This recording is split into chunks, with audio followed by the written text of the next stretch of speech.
There exists a land where empires do not simply rise and fall. They transform, they absorb, they endure. This is Iran.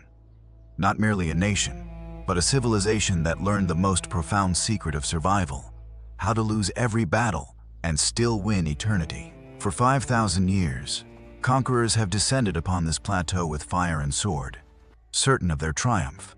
They tore down walls. They burned libraries. They proclaimed themselves masters of a conquered people.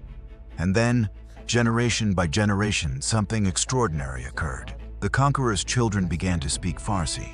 Their grandchildren wrote poetry in Persian script.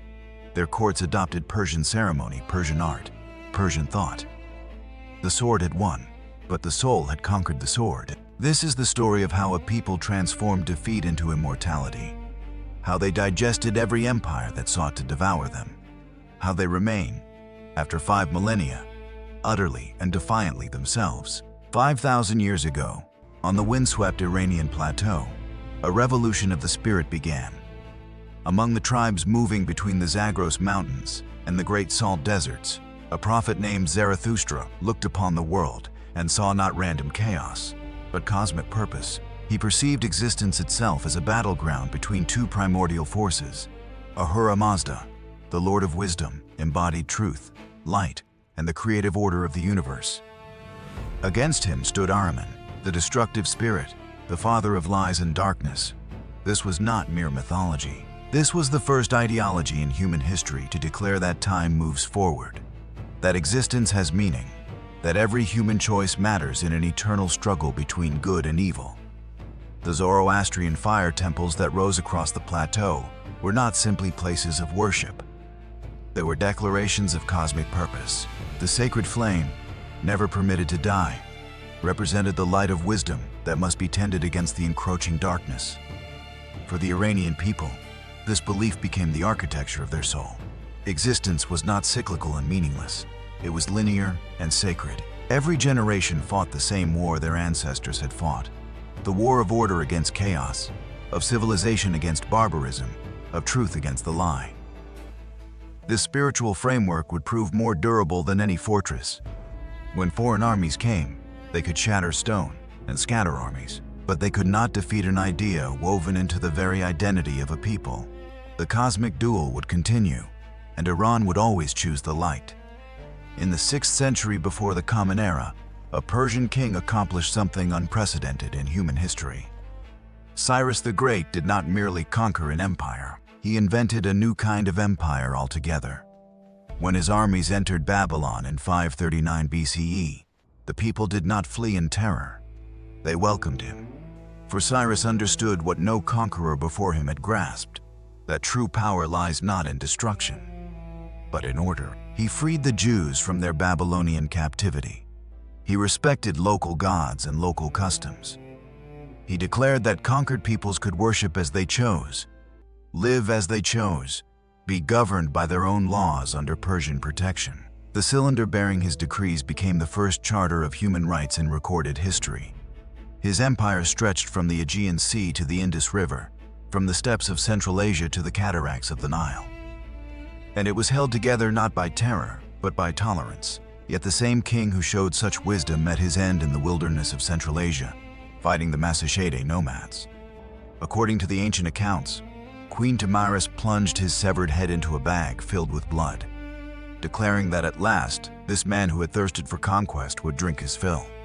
The duality was established: greatness and tragedy, wisdom and blood. This would be Iran's eternal inheritance. Darius I, who followed, transformed this inheritance into administrative genius. He divided the empire into satrapies, each governed with remarkable efficiency. He built the royal road, stretching over 1,600 miles from Sardis to Susa, enabling messages to travel the length of the empire in 9 days. He standardized weights, measures, and currency. He commissioned the construction of Persepolis, where the delegations of 23 nations would bring tribute to the King of Kings. The Achaemenid system became the template for every empire that followed. Rome borrowed from it. The caliphates borrowed from it. Even modern bureaucracies echo its principles. But no administrative system, however brilliant, could hold back the tide of history forever. In 334 BCE, a young Macedonian king crossed the Hellespont with 37,000 soldiers. Alexander had been raised on Homer, trained by Aristotle, and consumed by a dream of glory that knew no boundaries.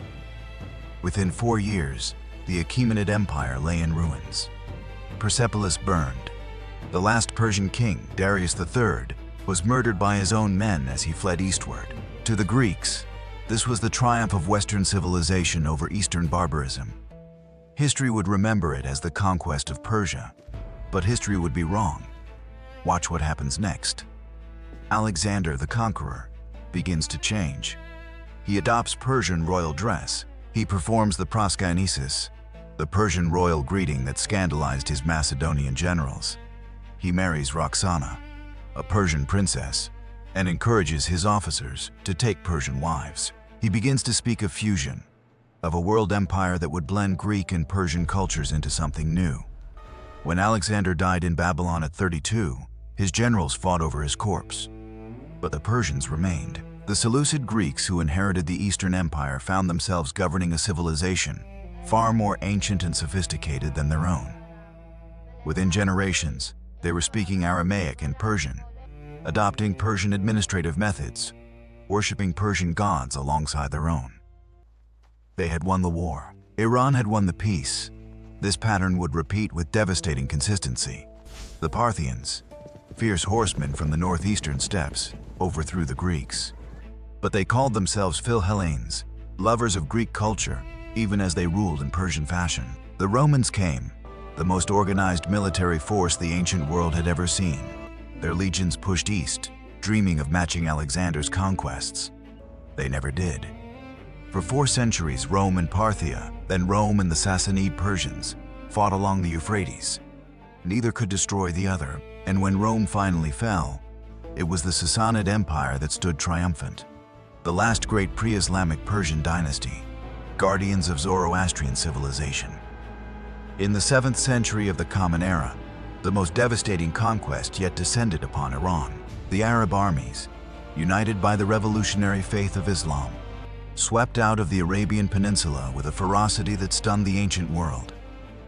The Sassanid Empire, exhausted by decades of war with Byzantium, collapsed with astonishing speed.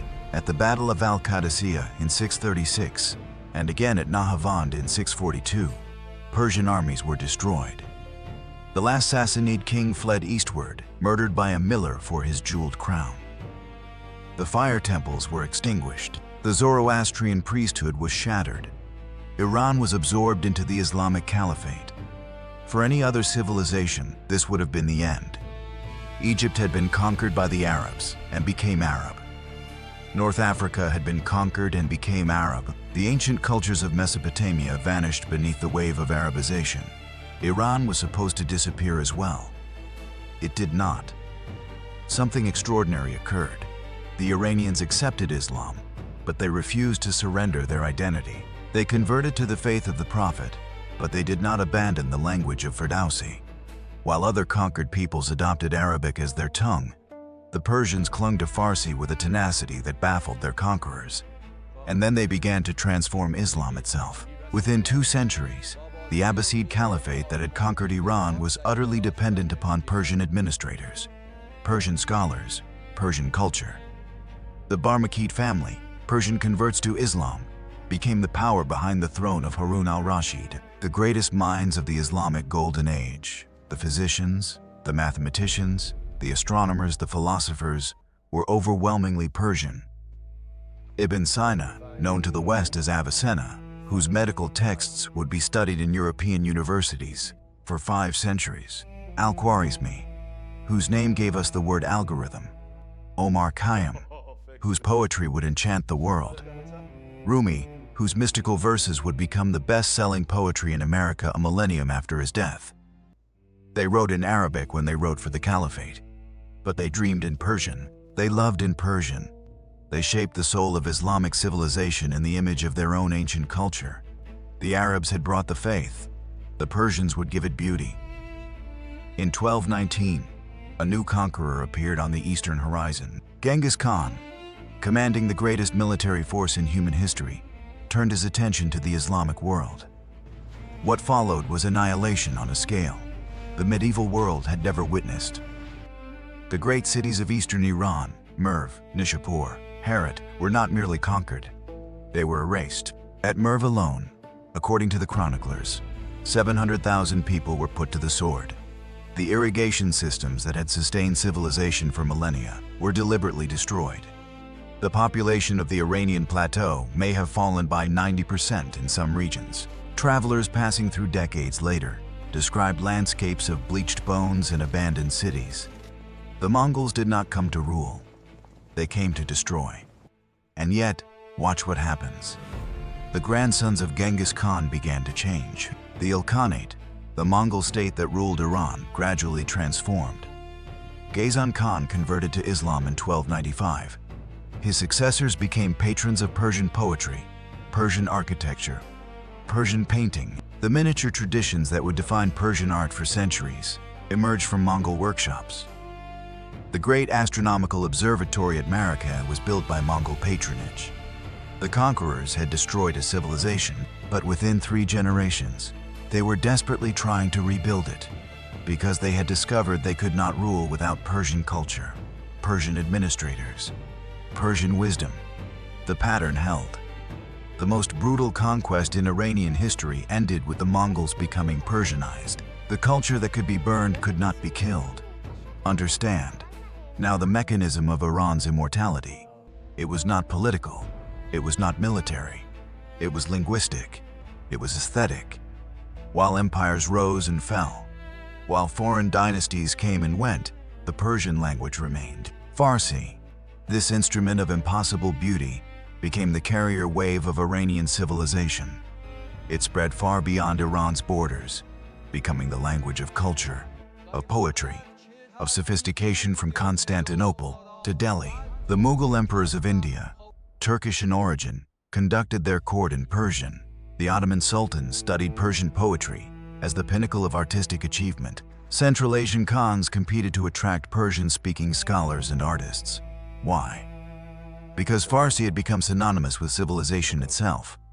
To be cultured was to speak Persian. To write great poetry was to write in Persian. To administer a sophisticated empire was to use Persian methods. This was Iran's revenge upon its conquerors. They could take the land. They could not take the language. And whoever controlled the language controlled meaning itself.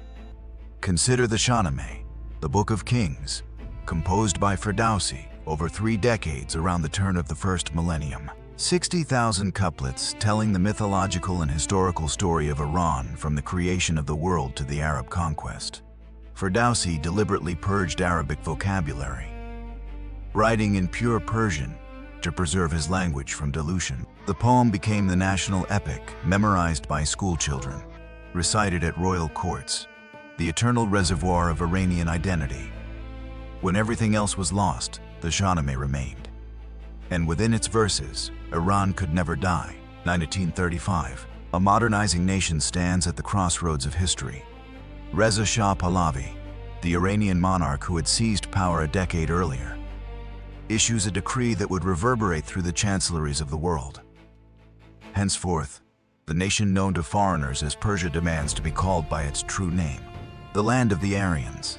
This was not mere nationalism.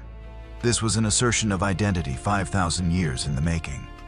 The name Persia, derived from Pars, the southwestern province from which the Achaemenids had emerged, had been imposed by Greek and Western observers. Iranians had always called their land Iran, their people Iranian. The decree of 1935 demanded that the world acknowledge what Iranians had always known, that they were not a province, not a conquered people, not a romantic backdrop for Western fairy tales. They were a civilization. They were eternal.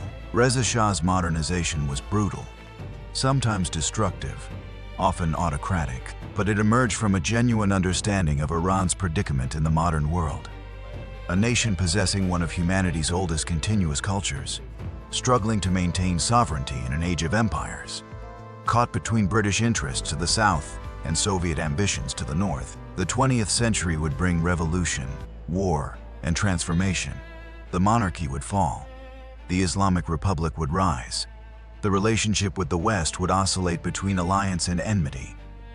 Yet through every convulsion, the essential Iranian identity would persist. The civilization that had digested Alexander, absorbed the caliphate, and outlasted the Mongols would continue its ancient pattern. Today, Iran stands as both ancient and modern, a nation of 80 million people carrying 5 millennia of history in their bones. The bazaars of Isfahan still echo with the same commercial rhythms that sounded in the age of Shah Abbas. The poetry of Hafez is still recited at gravesites and wedding feasts. The Persian New Year, Nowruz, still celebrated at the spring equinox, still marks time by the same agricultural rhythms it honored 3,000 years ago. The geopolitical scars of the present are real. Sanctions, isolation, and the weight of international suspicion press upon a nation that once ruled from the Mediterranean to Central Asia. The modern world has not been kind to ancient civilizations that refuse to surrender their particularity. And yet, consider what has survived. Not merely a language, though Farsi thrives. Not merely a cuisine, though Persian cooking is recognized among the world's great traditions. Not merely an artistic heritage, though Persian poetry, Persian carpets, Persian miniatures remain benchmarks of human achievement. What has survived is something more subtle and more powerful, a way of being in the world. A consciousness that knows itself to be the inheritor of cosmic struggles between light and darkness. A sophistication that has outlasted every army sent against it. A patience that measures time not in election cycles or quarterly reports, but in millennia. The empires that conquered Iran are dust.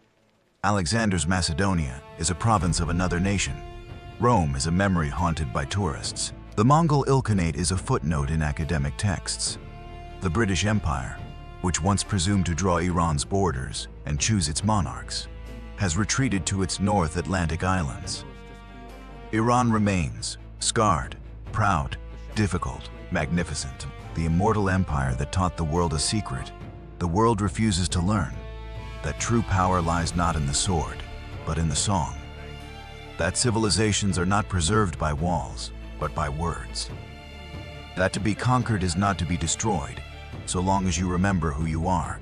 The civilization that digested its conquerors, the empire that cannot die, the eternal plateau, where 5,000 years of human striving echo in every syllable of an ancient and beautiful tongue. And the cosmic duel continues. Order against chaos, light against darkness, Iran against oblivion, as it was in the beginning, as it shall be, until the end of days.